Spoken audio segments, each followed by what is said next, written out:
Hey everybody, hope you're doing well. Back in 2018, Lemonade had this blog where they talked about their automation index. Pretty interesting as they talk about how they went from 5 policies per employee to 2,500 policies per employee as of September 2018. And they point out how this is much more efficient than other legacy insurers in the US, such as State Farm, which has 1,200, Farmers 900, Allstate 700, Geico 625. Significantly better performance in policies per employee than these other companies. But then they talk about how, well, if you factor in that all these other legacy companies have agents as a major part of their distribution model, and you also flip the script a bit so that it's more not just policies per employee, but it's customers, actual customers that you're serving per human or per employee or agent is what they're meaning here. Then Lemonade's still 2,500 because at that time they only had renters insurance, so they only had one type of policy, so customers only had one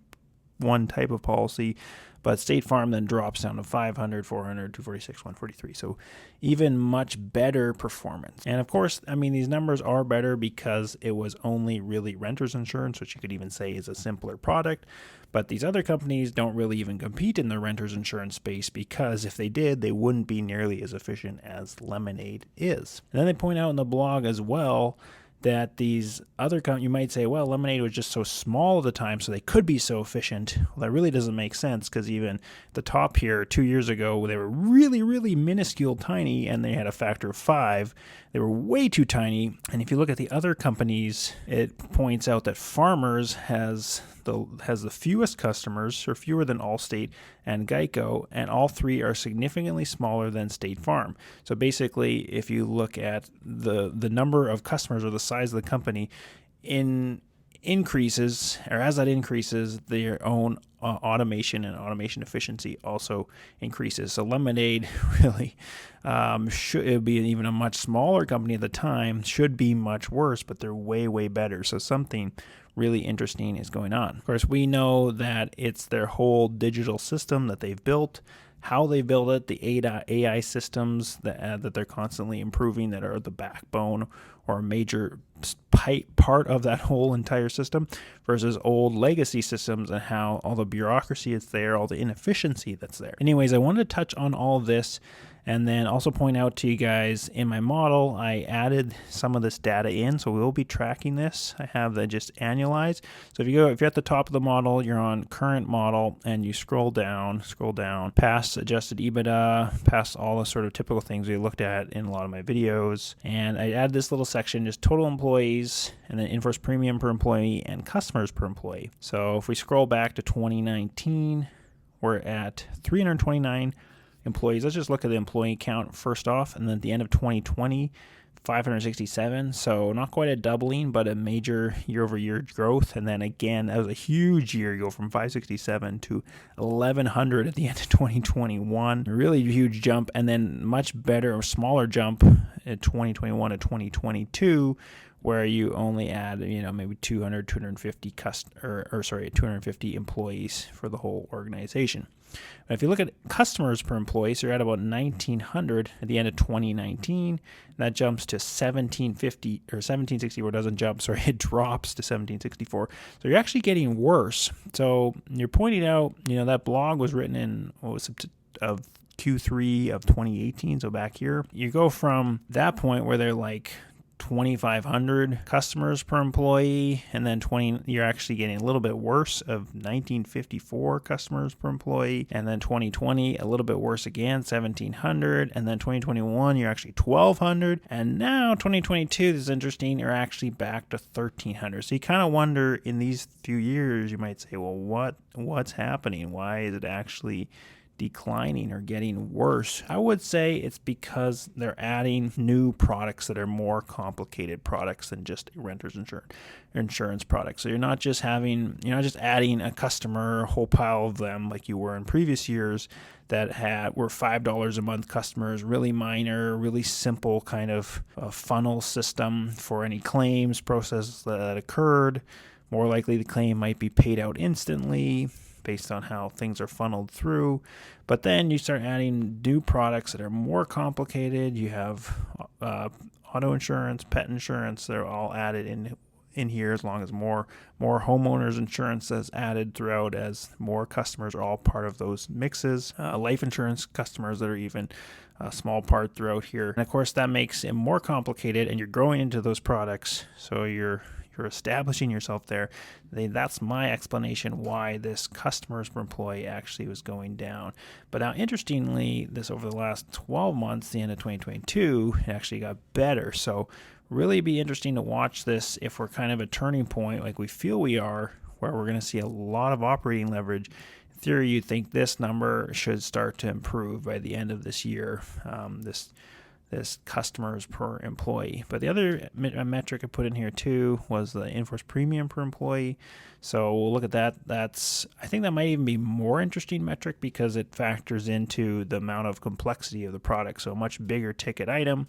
If you can still handle those really efficiently, it's really going to show up in the numbers. And of course, the IFP per employee is maybe a better metric anyways, because the IFP at the end of the day is actually the actual dollar value is what's most important and what you care most about. So anyways, you're 346,000, we'd go to 375, so increase 339, that big year over year jump where you're adding a ton of employees, a ton of growth. So really, that's hurting there a bit. But then they have a big jump from 339 all the way to 457. So a really significant positive jump. And my guess is we're going to start to see both of these metrics improve each year as they're reported on, especially IFP. And for comparison purposes, this is kind of interesting in Lemonade's 10K for the year 2022. Under the employees section, where they talk about 1,367 employees, they do mention something about the automation sort of efficiency here. Say, based on public information from 5 competing insurance companies in the United States, we estimate that the number of customers per employee for these companies ranges from approximately 150 to 450 customers per employee. We base this estimate on publicly available information, which we have adjusted for comparability. The calculation of employees includes insurance agents and brokers because they're a significant cost component for other insurance companies. In comparison to these competitors, our numbers of customers per employee was approximately 1,300. So still showing the sort of operation or efficiency that they have. And of course, it really will be interesting to watch this metric over time. And then finally, I want to note this Coverager article from March 6th. You might be familiar with Coverager. They cover a lot of insurance companies, insurance startups, and I find they have, I don't know, I just find, I read some of their writing and analysis, but I find they just have a kind of a negative slant against Lemonade, and I don't feel like it's really good arguments that they make when they are making those negative slants. Like, for example, this is related to what I'm talking about. March 6th, this article, Lemonade's automation index continues to decline. And it basically talks about, the original article, it lists the first graph and only the first graph from that article. And then they talk about how because they have less renters mix and more other products, that their automation index is declining, which we've discussed. And they quote this quote from 10K that came out that we just looked at. But then it says, it's worth noting that Lemonade's original post made the clear distinction between employees and agents, but now employees of other insurance companies include agents and brokers. In addition, Lemonade only used company employees to calculate its index while taking into account the brokers. Said, in addition, Lemonade only used company employees to calculate its index without taking into account the brokers and agents it works with. Bottom line, sometimes you need to make the numbers look better. I mean, the problem I have with what they said here is that actually, if you look at the original post, they did factor it in both ways, and they made that distinction very clear. So it's not like they're trying to make one perfect automation metric that they carry forward forever. They're just talking about different ways of looking at efficiency.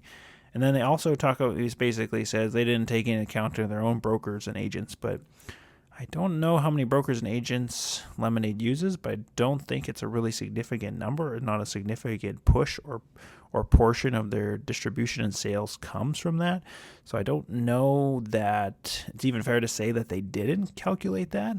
They also said 1,300 when it's was approximately 1,300 when our own calculation is as 1,322. Maybe you add in another 50 agents, for example, that are really actually driving customers their way, and then you're 1275 customers per employee, which is, you could just round up to 13, or maybe it was close enough to 13, so they called it that. So I don't know quite get the tone that they write with. I find is always kind of a negative tone towards Lemonade, which is just more interesting than anything. But anyways, I want you to know that this factor is here in the model, and it will be something we'll be watching over time and discussing. So thanks for watching. Let me know what you think of the different ways you can look at their automation, how it's changing over time.